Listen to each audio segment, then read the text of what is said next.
ya. Semuanya ada di situ. Itu memang saya sering mengisi majelis taklimnya dia di Klender. Jadi pada sekalian, kita kalau hadir di situ, kalau kita punya sifat sombong, ya Allah jualannya dia cakep banget, ya gua kira gua yang menikah. Makanya mainnya jauhan dikit. Ya makanya saya suruh begitu ngaji di aula nanti, karena aula yang taklim saya itu dari mana-mana. Ya, dari mana-mana datangnya, bukan cuma dari selatan, dari timur, ya Bu. Jadi kita bisa punya menimba, ya pengalaman, membuka wawasan, supaya kita punya pikiran yang terbuka. Ya, oh ternyata begini. Nanti kita duduk orang majelis taklim ini kita ngobrol ibu dari mana, kan gitu ya Bu ya. Nah, jadi saya ingatkan cuma sebulan sekali, mampirlah ke aula pesantren Putri Asapia Jatiwangi. Jam 10 udah beres kelar, nggak lama-lama, ya. Ya. Jadi ibu tahu, oh bacaannya begitu. Ini bacaannya ketika dia berdiri Mahalul Qiyam, dia modelnya begitu bacaannya. Kan kita jadi tahu variasi-variasi, ya punya. Nggak seperti apa yang kita dengar doang. Nanti ganti lagi bacaannya begitu akan menjadi pengalaman buat kita semua. Kalau saya sih Bu, emang saya pergi terus dari rumah, jadi saya ganti-ganti kuping saya denger. Ya, baca salib mulai sono begitu bacanya. Kemarin udah biasa, lain-lain udah biasa saya. Nah kalau ibu kalau nggak kemana-mana, jedok aja di sini.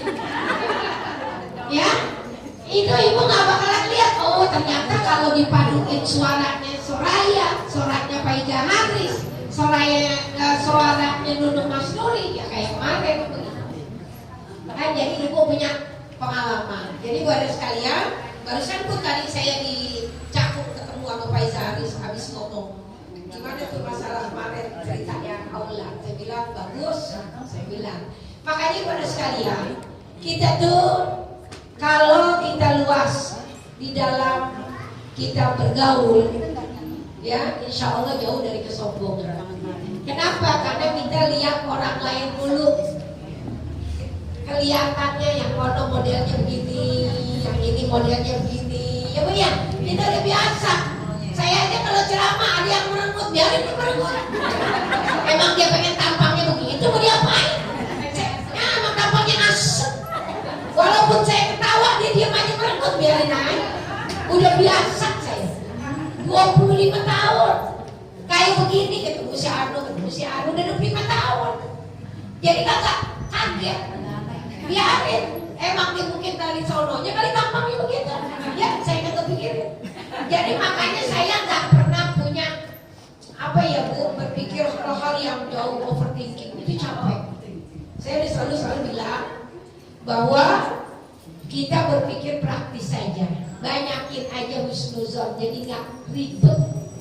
Ya, hidup udah ruwet ditambah ruwet. Ya, ruwet hidup kita pusing, telur naik, ini naik, anak sekolah bayaran, orang sebulan sekarang, ya Bu ya. Kita bergaul sama orang di sono ruwet, di sini empat, di sini enak. Ya gimana enaknya hidup?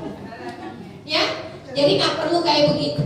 Biarin aja kalau orang berbuat sesuatu kita tidak bisa mengendalikannya karena memang dia di luar kendali kita. Yang kita bisa handle yang ada dalam diri kita saja. Itu ibu udah belajar filsafat itu. Ya namanya filsafat stoikisme. Jadi kalau kita merasa sesuatu hal yang di luar jangkauan kita, nggak usah ibu berupaya sampai mati-matian untuk memikir dia seperti apa yang ibu pengen. Nggak perlu, ibu perbaiki diri kita sendiri saja, bagusin, tingkatkan value, bahwa apa yang bisa kebaikan yang bisa saya lakuin itu saja Bu. Urusan orang lain, urusan dia sama Tuhannya, urusan dia sama Allah, bukan urusan sama kita.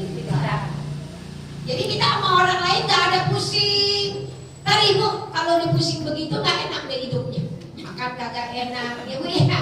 Ketemu di kondangan udah cemong-cemong merenggut, kan jelek banget. Ya cemong-cemong ada walimah tulitan, ibu merenggut melengos, kan ibu udah cakep-cakep dari rumah. Dia coba ibu nyekir. Kita aja pun dipoto kalau kita nggak siap. Hasilnya kita lihat dia kok kenapa madep sono. Karena kenapa? Tapi kalau kita hati kita tahu kita bakal difoto kan berarti kita siap bagus jadinya. Ya. Jadi kita itu tidak perlu untuk punya sifat-sifat yang jelek kayak begitu. Buat apa? Sombong juga apaan sih yang disombongin? Ya Bu ya, semuanya ditimpa. Kalau lagi kita pengen pakai nih Pak, nggak pengen bosen ya Bu ya. Jadi kita nggak pernah insecure Bu. Kalau orang yang punya sifat-sifat sombong kayak gitu, sekali dipotek, sekali direndahin, daun sedaun-daunnya, sepakal-pakalnya. Kenapa? Karena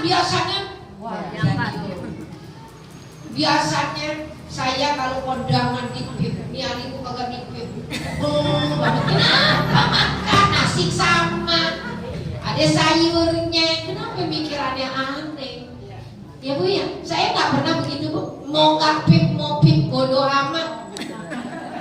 Kalau saya tuh nggak pernah saya punya merasa harus pip dong. Kalau nggak pip jadi perempuan. Ya ngapain? Di mana aja sama. Jadi kita harus punya pemikiran yang simple kayak gitu. Jadi insya Allah nggak bakalan punya sombong tuh kayak gitu, biasa aja kalau mau pakai kagak ya Bu ya. Nggak pernah nonjolin diri, biar ya nggak perlu cari penilaian manusia, cari penilaian Allah yang kita utamain, redonya ya. Terus kemudian dicintai oleh Allah. Manusia nggak usah kita cari redonya, la tudrok, nggak bakalan nyampe. Jadi kalau kita ini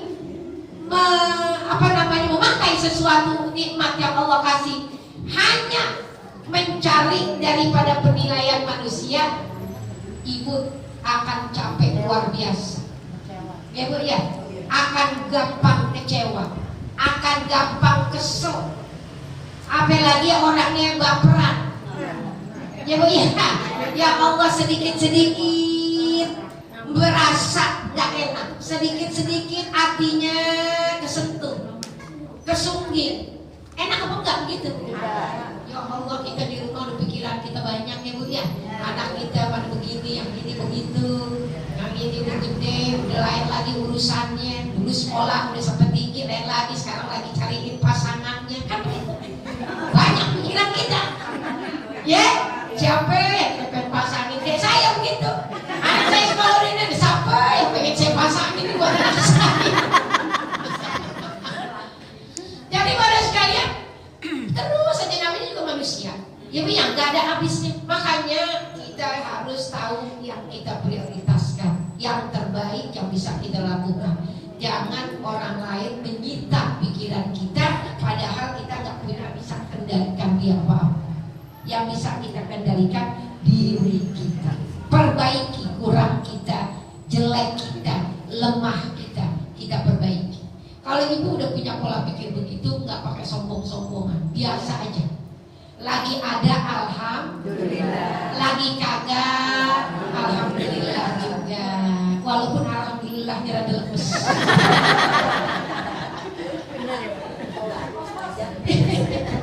Ya, tapi tetap alhamdulillah karena semuanya dikasih sama Allah. Jadi kita syukur juga sama Allah. Kemudian ibu hadirat sekalian, kita lihat lagi waria. Jadi sombong itu orang yang tidak mau, orang yang menolak kebenaran, itu sombong. Ya Bu ya. Sombong juga orang yang melebihi, merasa lebih dari orang lain. Itu juga sombong. Sekarang tentang riya.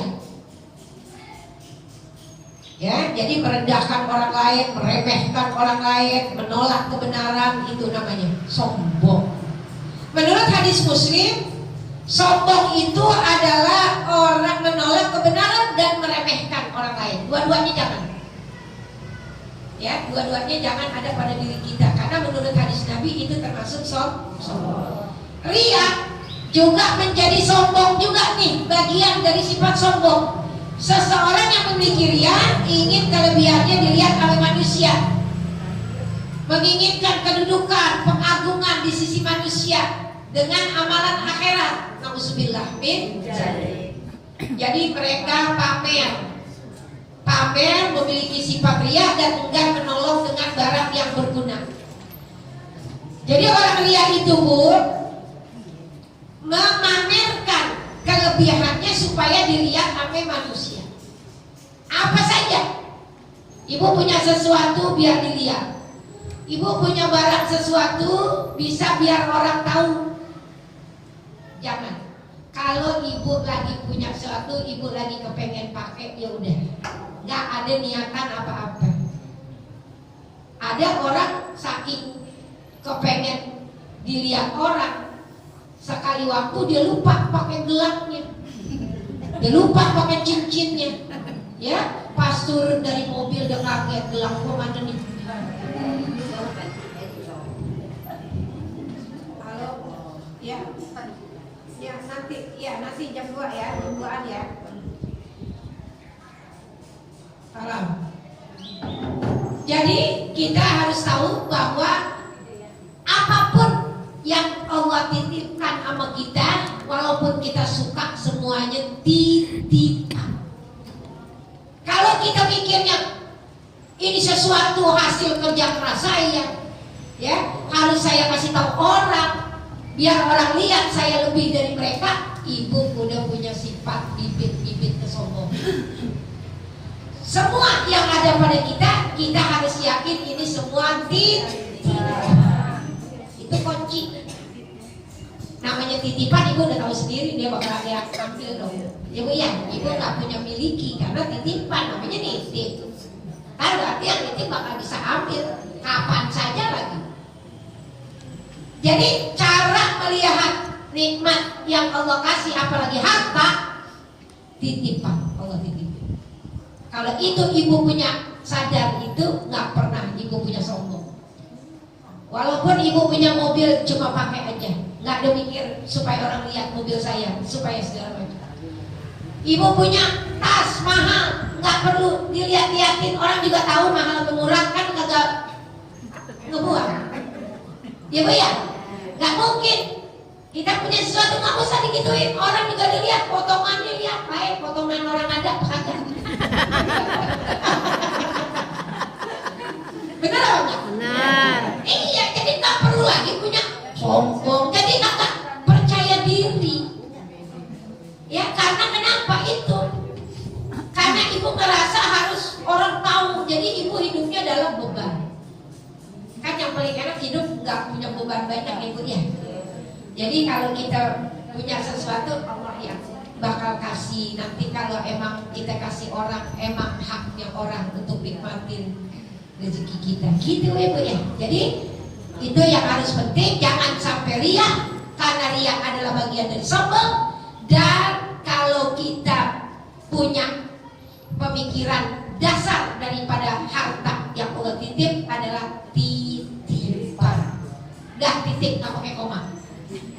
Titipan, udah titip. Nah pakai ditawar, ya titipan gini, saya nyari, udah titipan, udah titip.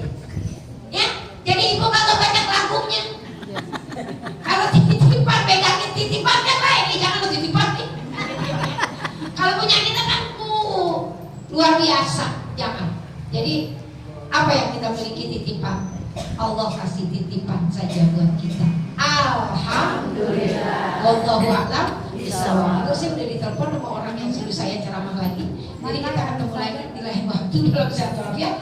Hari Minggu 3 September bulan depan ya, insya Allah.